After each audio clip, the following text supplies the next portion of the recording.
ఎంతో ప్రాముఖ్యత చెందిన అన్నవరం సత్యనారాయణ స్వామి దేవస్థానం కొందరి వల్ల అప్రతిష్ట మూట కట్టుకుంటోంది. దేవస్థాన ఆధ్వర్యంలో నిర్వహిస్తున్న స్మార్త ఆగమ పాఠశాలలో 6 మంది విద్యార్థులు తీవ్ర అస్వస్థతకు గురైన సంఘటన చోటు చేసుకుంది.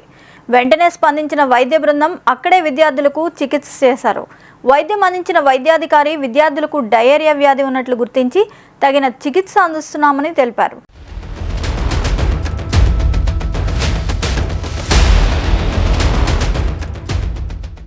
కానీ అది అక్షరాల తప్పు మాట. ఎందుకంటే ఆ విద్యార్థులు ఉంటున్న వేద పాఠశాల వద్ద ఉదయం మొక్కలకు గడ్డి మందు కొట్టారు. ఆ స్ప్రేలో వాడవలసిన మోతాదు కంటే ఎక్కువ మోతాదు వాడడం వల్ల ఈ సంఘటన చోటు చేసుకుందని వేద పాఠశాల విద్యార్థులు చెబుతున్నారు.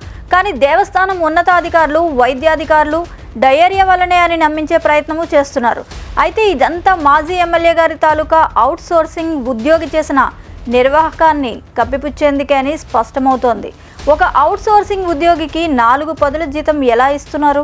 ఎందుకు ఆ ఉద్యోగి చేసిన తప్పుని ఆలయ అధికారులు కప్పిపుచ్చుతున్నారు? ఆ సత్యదేవుని దయ వల్ల విద్యార్థులకు ఏమీ కాలేదు, కాకూడదని కోరుకుందాం. ఒకవేళ ఏదైనా జరిగితే ఎవరు బాధ్యత అని స్థానికులు భక్తులు ఆరోపణలు గుప్పిస్తున్నారు. కొంతమంది విద్యార్థులకు డయేరియా లక్షణాలు ఉన్నాయని తెలిసిన తర్వాత ఇక్కడికి వచ్చి ట్రీట్మెంట్ ఇక్కడే ఇస్తున్నాము. ఒక 6 మట్టుకు కొంచెం ఎఫెక్ట్ అయ్యారు. ఆ 6 కూడా ఇక్కడే సెలైన్ పెట్టి ఇక్కడే ట్రీట్మెంట్ చేస్తున్నాము. వాళ్ళందరూ కూడా అందరూ సేఫ్గానే ఉన్నారు, ఏం ప్రాబ్లం లేదు, డిహైడ్రేషన్ కూడా లేదు. జస్ట్ ఎందుకన్నా మంచిదని ముందుగా ట్రీట్మెంట్ మనం చేస్తున్నాం. ఇది జస్ట్ డయేరియా లక్షణాలు ఉన్నాయని చేస్తుందని తప్ప అంతమించి దీనికి ఇంకొకటి అయితే ఏం లేదు. ఫుడ్ కల్తీ గట్రా ఏం లేదు కదండి. ఫుడ్ బాగా ఉన్నాయి.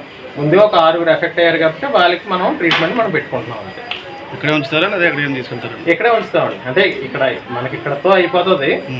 అప్పటికే అంతకు కాకపోతే మనం హాస్పిటల్ షిఫ్ట్ చేయడమే చేస్తాం. నిరంతర సంచలన వార్తా సమాచారం కోసం వీక్షిస్తూనే ఉండండి మీమా VST న్యూస్.